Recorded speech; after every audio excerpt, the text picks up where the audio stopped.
ಒಂದ್ ನಿಮಿಷ ತಗೊಳ್ಳಿ.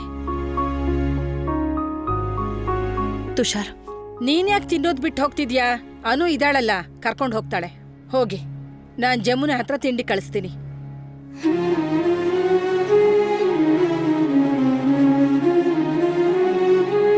ಹೋಗು.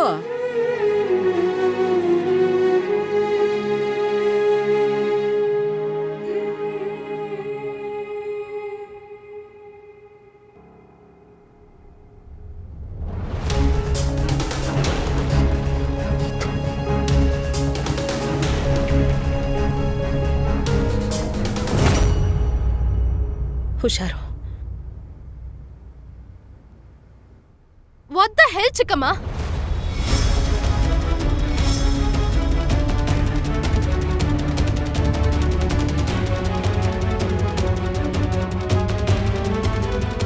ನಂದಿನಿ? ನಂದಿನಿ ಅಲ್ಲ, ಚಿಕ್ಕಮ್ಮ.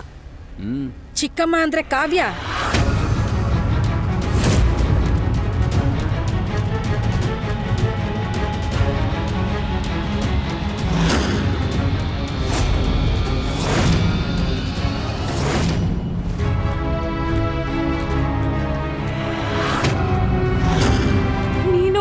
ಏನ್ ಬೇಕಾದ್ರೂ ಮಾಡ್ಕೊವನ್ ರಾಜ್. ನಿನ್ನ ನೋಡೋದನ್ನ ನನ್ನಿಂದ ನಾನ್ ತಡೆಯಕ್ ಆಗಲ್ಲ. I can't. ಪ್ರೀತಿ ನನ್ ಕೈ ಹಿಡ್ಕೊಂಡು ನಿನ್ ಹತ್ರ ಕರ್ಕೊಂಡ್ ಬರುತ್ತೆ.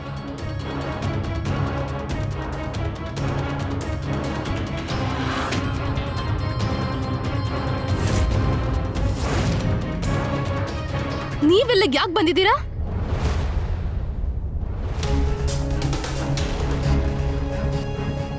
ಇಷ್ಟು ರಗಳೆ ನಮ್ ಕುಟುಂಬದಲ್ಲಿ ಆಗ್ತಿದೆ ಅಂದ್ರೆ ನಮ್ ಕುಟುಂಬಕ್ಕೆ ರಗಳೆ ಕುಟುಂಬ ಅಂತ ಹೆಸರಿಡ್ಬೇಕಾಗತ್ತೇನೋ. ಸ್ಟಾಪ್ ದಿಸ್ ನಾನ್ಸೆನ್ಸ್ ಚಿಕ್ಕಮ್ಮ. ಫಾರ್ ಗಾಡ್ ಸೇಕ್, ಇಲ್ಲಿ ಇನ್ನೂ ಪ್ರಾಬ್ಲಮ್ಸ್ ಕ್ರಿಯೇಟ್ ಮಾಡಬೇಡಿ ಪ್ಲೀಸ್. ಹೊರಟು ಹೋಗಿ ಇಲ್ಲಿಂದ. ಈ ಹೆಂಗಸು ಕೇವಲ ನಾಚಿಕೆ ಮಾತ್ರ ಅಲ್ಲ, 3 ಬಿಟ್ಟಿದ್ದಾಳೆ. ಕಾವ್ಯ, ನಿನ್ನೆ ರಾತ್ರಿ ನಾವು ಮಾತಾಡಿದ್ವಿ ಅಲ್ವಾ? ಆದ್ರೂ ನೀನು ನೋಡು ಕಾವ್ಯ,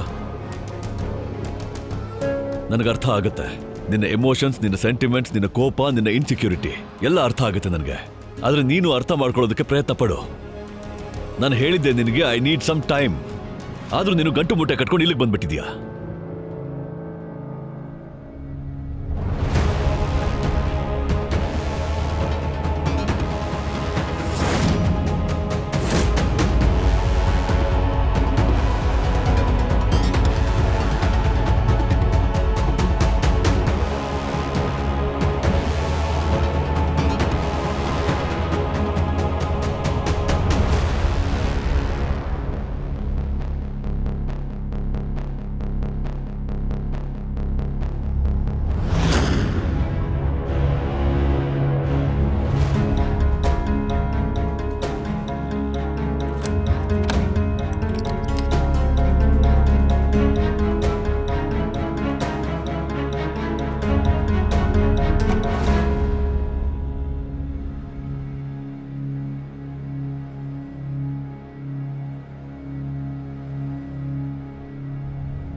ಹಲೋ.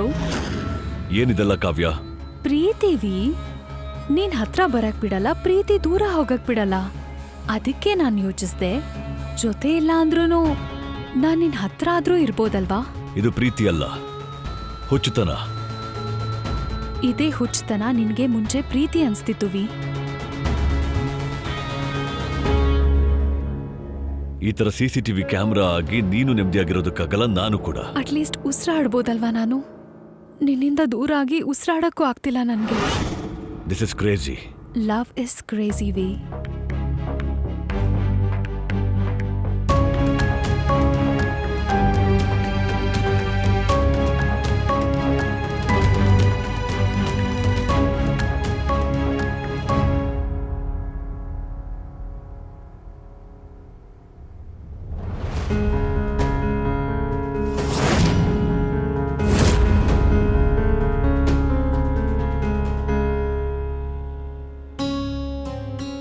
ಮಮ್ಮಿ, ಇವತ್ ನೀವು ನನಗ್ ಸಪೋರ್ಟ್ ಮಾಡ್ಲಿಲ್ಲ.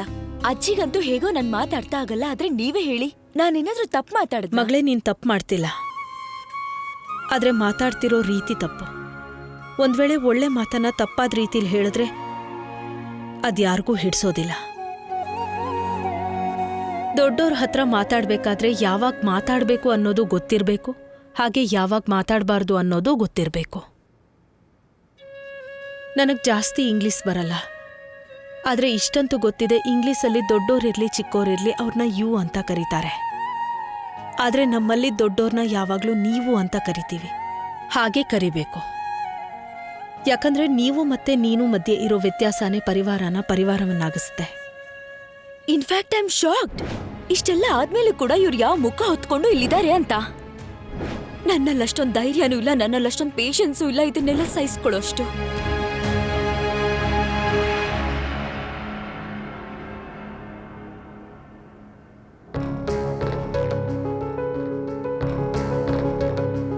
ಚಿಕ್ಕಮ್ಮ, ಭಾಷಣ ಕೊಡಕ್ ಬಂದಿದ್ರೆ ನೀನು, ಸೊ ಪ್ಲೀಸ್. ನಾನ್ ನಿಮ್ ಹತ್ರ ಭಾಷಣ ಮಾಡಕ್ ಬಂದಿಲ್ಲ. ಇನ್ಫ್ಯಾಕ್ಟ್ ನಿಮ್ಗೆ ವೆಲ್ಕಮ್ ಹೇಳಕ್ ಬಂದಿದ್ದೀನಿ. ವೆಲ್ಕಮ್ ಟು ಹೆಲ್ತ್ ಚಿಕ್ಕಮ್ಮ. ಒಂದ್ ತಪ್ಪನ ನೀವು ಅನು ಆಂಟಿ ಮತ್ತೆ ವನರಾಜ್ ಅಂಕಲ್ ಸಂಬಂಧದ ಮಧ್ಯೆ ಮಾಡಿದ್ರಿ. ಮತ್ತೊಂದ್ ತಪ್ಪನ ನೀವ್ ಈ ಏರಿಯಾಗ್ ಬಂದ್ ಮಾಡಿದ್ರಿ. ಆದ್ರೆ ನೀವೀಗ ಮಾಡಿರೋ ತಪ್ಪು ಎಷ್ಟು ದೊಡ್ಡದಂತ ನಿಮ್ಗೆ ಆದಷ್ಟು ಬೇಗ ಗೊತ್ತಾಗತ್ತೆ. So all the best. Hell ಆಗಿದ್ರೆ ಹೆಲ್ಲೇ ಪರವಾಗಿಲ್ಲ. ನನ್ ವಿಗೋಸ್ಕರ ನರ್ಕದಲ್ಲಿರಕ್ಕೂ ನಾನ್ ಸಿದ್ಧ. ಈಗ ನೀನೇನು ರಾದ್ದಂತ ಮಾಡ್ಬೇಡ ಲಲಿತಾ. ಆ ಕಾವ್ಯನ ನಾವು ಮನೆಗೆ ಬರೋದನ್ನ ತಡಿಬೋದು, ಗಲ್ಲಿಗೆ ಬರೋದನ್ನಲ್ಲ.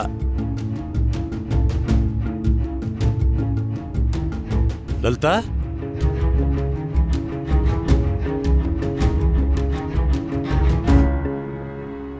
ಏನಾಯ್ತು? ನಂಗೆ ಯಾಕೋ ತುಂಬಾ ಹೆದರಿಕೆ ಆಗ್ತಿದೆ. ನಾನು ಅಂದ್ಕೊಂಡಿದ್ದೆ ಮಗ ಮನೆಗೆ ವಾಪಸ್ ಬಂದಿದ್ದಾನೆ, ನಿಧಾನವಾಗಿ ಎಲ್ಲ ಸರಿ ಹೋಗುತ್ತೆ ಅಂತ. ಹೇಗ್ ಮಗ ವಾಪಸ್ ಬಂದಿದ್ದಾನೋ ಹಾಗೆ ಸೊಸೆನೂ ಅವನ ಒಪ್ಕೋತಾಳೆ ಅನ್ಕೊಂಡೆ. ಆದ್ರೆ ಎಲ್ಲಿವರೆಗೂ ಆ ರಾಕ್ಷಸಿ ಈ ಮನೆ ಮುಂದೆನೆ ಇರ್ತಾಳೋ, ಅನು ವನರಾಜ್ ಕೊಟ್ಟು ನೋವನ್ನ ಮರೆಯೋದೂ ಇಲ್ಲ, ಅವನ್ನ ಕ್ಷಮಿಸೋದೂ ಇಲ್ಲ. ಎಲ್ಲಿವರೆಗೂ ಕಾವ್ಯ ವನರಾಜ್ ಜೀವನದಲ್ಲಿ ಇರ್ತಾಳೋ ಅಲ್ಲಿವರೆಗೂ ನಮ್ಮನೇಲಿ ಶಾಂತಿ ಇರೋದಿಲ್ಲ. ವನರಾಜ್ ಅವನಾಗ ಅವನೇ ಅವಳನ್ನ ಬಿಡೋ ಹಾಗೆ ಆಗ್ಬೇಕು, ಇಲ್ಲ ನಾವು ಬಿಡೋ ತರ ಮಾಡ್ಬೇಕು.